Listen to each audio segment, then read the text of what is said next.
Hey boys, it's HarmNone. Today we're going to be going over what to buy and what to avoid this week in Grand Theft Auto Online. Now if you're curious about the new DLC stuff and whether you should buy that or not, I have a separate what to buy and what to avoid for that. This one is just going to be going over the actual weekly update stuff. So without further ado, let's get into it. Starting us off, the weekly challenge this week is going to be to complete the Quartz Center heist one time, and for doing that you will receive a bonus $100,000 upon completion. We have several community series jobs on triple money and triple RP this week in online, and additionally we also have triple money and RP on Sumo Remix, the adversary mode, this week as well. Furthermore, we have double money and double RP on the HSW time trial this week, so that's going to be paying $500,000 upon completion, which is a really good bonus that you should definitely take advantage of. Starting us off on Legendary Motorsport, we have the Visser Neo.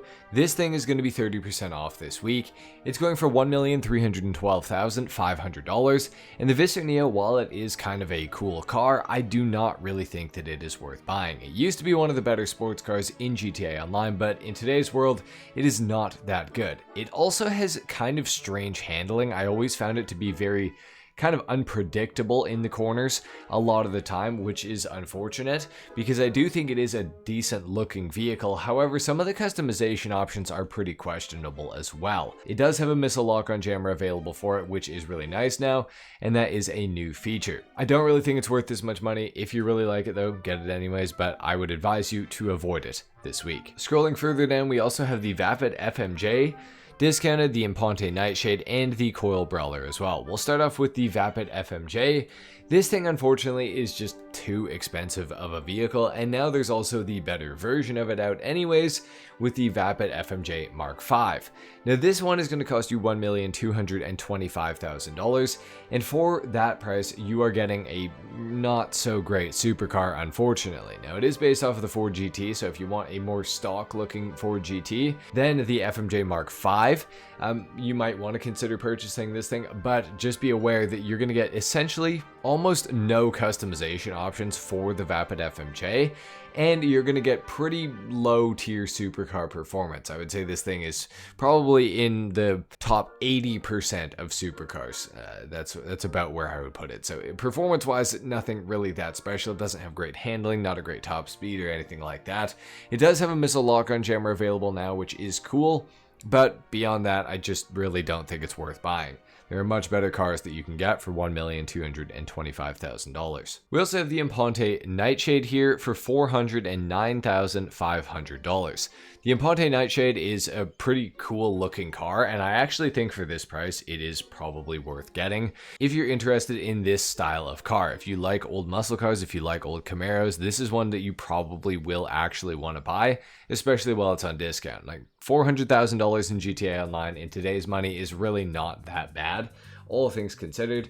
It has a little bit of customization, not a whole lot though, so just be aware of that.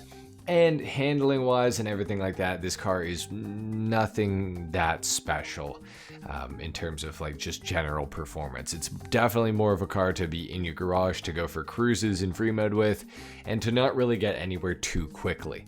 It's a cool car, but definitely not for everybody. But if you're interested in it, I would say now is the time to buy it. Next up, we have the Coil Brawler with a newly fitted missile lock-on jammer available for it, going for $500,500, and that is way too much money because this thing unfortunately is really bad. Now it's marketed as this, off-road vehicle that should be good off-road in theory, until you realize that it is rear-wheel drive, which automatically makes it significantly less usable off-road, especially in GTA Online. And then when you actually drive it, you will realize that the brakes on it, I don't know if they're made of wood, but they definitely do not stop the car. It has literally the worst brakes in all of GTA Online that I can think of, and I've driven pretty much every car in this game. So this is one I would absolutely avoid purchasing it. Like, it is a very cool looking vehicle, and if it was good off-road, I would suggest it, honestly, even with the bad brakes. But because of it being rear-wheel drive on any sort of an incline, it's really not going to be that good. I don't recommend this car. I would avoid buying it. Even if you're into some off-road style vehicle, I don't think this is a good fit for most people who want to do anything off-road in this game. Under the motorcycle category, we also have the Nagasaki Strider discounted this week. This is an abysmal vehicle. It's a trike. It's a trike to begin with, which automatically, like, it's just not good. And performance wise, like, just, I mean, not even everything wise, this thing is just not good. I would avoid this one. I'm not even going to elaborate on it. It is kind of a waste of time. It is just very, very bad in pretty much every conceivable way. So I would completely avoid this thing. It's just not a good experience driving it overall. It's also almost 500k if you don't have the trade price, and if you do, it's 350. I would definitely say to buy an Imponte Nightshade way before you buy a Nagasaki Strider, that's for sure. Over on Warstock, we have the Vapid Taxi discounted this week. Now, this vehicle is definitely something I would avoid buying completely. Now, it does give you the taxi work capability, but you can also just go to the downtown cab company and get a taxi for free that way, or you can use one of the upgradable taxis in GTA Online. We also have a brand new one with the benefactor Loafer as well. So this is one that I would absolutely avoid purchasing. If you want a taxi, go to the downtown cab company and get one. There's no need to have a Pegasus vehicle that you can call and then go and pick up from a semi-inconvenient location, especially for $341,000, and that is the discounted price. So I would completely avoid this. I do not think it's worth it. Scrolling further down, we also have the Nagasaki Blazer Aqua, 30% off this week, and this thing has had a price reduction. Now, the Blazer Aqua I previously would have recommended if it was cheaper, and now it is cheaper to begin with, but it's also 30% off. So it's $667,000 if you don't have the trade price, and if you do, it's only $500,000. Now, this is a very unique vehicle because not only is it a quad, but it is also a jet ski, and you can change it from being a quad to a jet ski when you go into the water. It's pretty quick on the water. It's also weaponized. It has front-mounted machine guns. It's somewhat quick, and overall, it is a very, very cool vehicle to own in GTA Online. So this is one I would actually highly recommend purchasing. Now, in order to buy it, you will need to own a vehicle cargo warehouse. So hopefully you already do own one. If not, like, if you have to buy a vehicle cargo warehouse right now in order to get this thing, I don't really think it's worth it. But if you already have a vehicle cargo warehouse where this thing is going to get stored, I would recommend this. And then you can buy it, and you can also take it to Los Angeles Customs and upgrade it with engine upgrades and transmission upgrades and stuff like that to make it just that little bit faster as well. Overall, very cool vehicle, highly recommend it. I also just want to point out quickly that if you had a mansion before the Court Center heist came out and you did the challenges or whatever, you do have a free Annihilator Stealth that you can claim right now.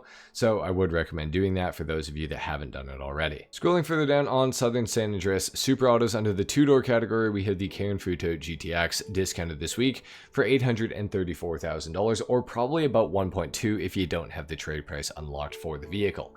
Now, this is one of the best drift tunable cars in the entire game, and it has a missile lock-on jammer available for it as well.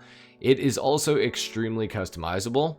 So what I'm going to say here is that if you like cars like this, Japanese cars, classics, everything like that, this is one that you should maybe consider purchasing right now while it's 30% off. But what I will say is that performance-wise, this thing is abysmal, as you would probably, hopefully expect.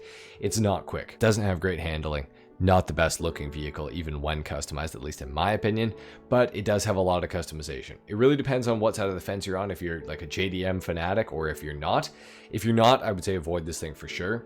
If you are a JDM fanatic, just be aware the performance of this car is not going to be, that extreme, that great in any regard. So just be aware of that before you purchase it. If you decide to, that is pretty much all I have to say though. If you're interested in the car, get it. If not, avoid it. Under the four-door section on Southern, we have the Bravado Greenwood, the cheapest Imani Tech capable vehicle in the entire game. You can put the Imani Tech armor plating on this thing, and it'll take up to 4 RPGs or 12 homing missiles, which is really, really good, of course, going for $769,000. Now, the Greenwood is actually pretty decent handling wise for a muscle car, especially an older muscle car like this. It has good customization and a decent enough top speed. Overall, it really is a good vehicle for the money. If you're in need of an Imani Tech car for protecting yourself in free mode in public sessions, this is definitely a good one to invest in, and it will do a lot for you. Very cool car, highly recommend this for pretty much all players. Under the off-road category, we have the Annis Helion discounted this week, as you guys can see, $584,500. Now, that's not a terribly egregious price for this vehicle. It is pretty good off-road. It certainly is better than the Coil Brawler off-road this week, especially since they're both discounted. It is a two-door vehicle and it has decent ground clearance. It's pretty capable off-road. However, I will just say it doesn't have the best top speed or acceleration, so that might come into play if you're climbing a mountain or something like that. And also, if you're climbing a super steep incline, I do recall this car kind of having an issue where the front wheels will come up off the ground and not get the best traction, meaning that you will struggle with some like extreme inclines, which might be a deal breaker for some of you. Customization wise, it's got some really cool stuff you can do to it, and I think it is a decent vehicle. For just under 600k, I think if you like off-roading, this is one that you probably should have. But for most players, anybody who doesn't off-road, anybody who doesn't especially need a vehicle like this, I would say to avoid the Annis Helion this week. Within the casino this week, we have the Dinka Jester RR on the podium, available to be won. This is one I would definitely come here and try to win every single day. It is a really good car. It's also pretty expensive, so if you can get it for free, that's a huge win. Within the LS car meet, we have the Obey Omnis EGT available to be won this week, and the challenge this week is actually super easy. It is simply to place top 4 in an LS car meet series race. This is a $1.8 million car with Imani Tech. It's also fully electric, meaning it gets the electric vehicle Imani Tech buff, meaning it can take up to 12 RPGs and 12 homing missiles. So it's super well armored and it's a great vehicle, has good acceleration, active rear spoiler, good customization, everything like that. I would absolutely come here and try to win this thing for sure this week, guys. Next up, we have the Visser Neo, which is one of the discounted vehicles in here. We went over it a little bit earlier. Same with the Bravado Greenwood with a cool livery on it, and the Karen Futo GTX. I already went over these cars, so I'm not going to talk about them again, but those are available in the car meet with those liveries. And we have the Weenie Issy Rally with HSW for $2.8 million. If you guys are interested, I would personally just buy it yourselves. Actually, I wouldn't even buy the Weenie Issy Rally, to be honest. It's not that great of a vehicle. Within Simeon's, we have all of the new vehicles that are available on the websites, or at least most of them. Starting off with the Benefactor LRC GT. Pretty cool vehicle, drives really awesome. We have the Benefactor Laufer, the new taxi, like I was saying. We also have the Ocelot E-Stride as well. Not the best car, it's probably the weakest one of the whole DLC. I would avoid that one personally. Albany Marula is a cool car though too, and so is the Grotti Cartuccio GT. If you want to know more about these, I would go check out the other what to buy and what to avoid that I did specifically for the DLC, and it goes over all of the cars that we see in here, plus the other ones that are not in here. The priority file this week is going to be the black box file within the Garment Factory. And for your salvage yard robberies, the McTony robbery is going to get you the Fister Neon, the Duggan robbery is going to get you the Bravado Gauntlet Hellfire, and the cargo ship robbery is going to get you the Dinka Ballista Kanjo, but unfortunately none of those vehicles are claimable, so there you have it. At Luxury Autos, we have the Annis Minimus and the Progen Luiva available this week. Nothing too special going on here, so just buy these cars on the websites if you want them. They're not on discount though, so just don't buy them right now, I would say. The gun van location today, the day this video is going out, is here at the Land Act Reservoir. And within the gun van, we have the tactical SMG available this week, the railgun, the compact EMP launcher, which is 30% off, the Gusenberg sweeper, the vintage pistol, and the pool cue as well. For throwables, we have pipe bombs, tear gas, and grenades, and body armor is 10% off in here as well. Actually, it's 50% off this week. I forgot. My bad. For your time trials, your RC Bandito today is Construction Site 1, your Junk Energy is Sewer System, your regular time trial is Del Perro Pier, and your HSW time trial is Del Perro Beach to Murrieta Heights. So it's going to start right here, and it's going to go all the way over to right about here. There you have it, guys. That has been it for what to buy and what to avoid this week in Grand Theft Auto Online. I hope you enjoyed the video. I hope you found it useful. If you did, consider dropping a like and subscribing if you guys are new. With that being said, I will see you in the next video. Until then, take care. Peace.